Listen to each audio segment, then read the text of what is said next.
నేను మీ అందరి పాలిట ఓ వాత్సల్య భరిత తండ్రి వంటి వాడను.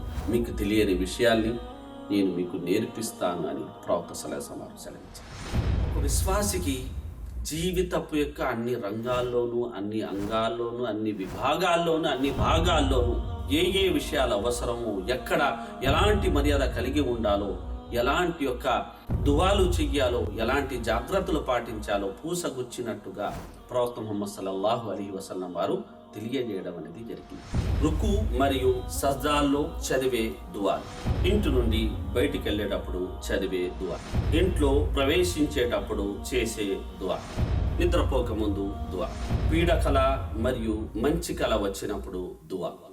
సర్వలోకాల ప్రభు అయిన అల్లాహ్కు మానవాళి చెయ్యవలసిన ప్రార్థనలపై సోదరుడు సయ్యద్ అబ్దుల్ సలాం ముంబ్రీ గారి ప్రసంగ మాలిక ప్రార్థనల అవగాహనం ప్రతిరోజు ఉదయం 9 గంటలకు, తిరిగి సాయంత్రం 5 గంటలకు మీ మర్సీ టీవీలో.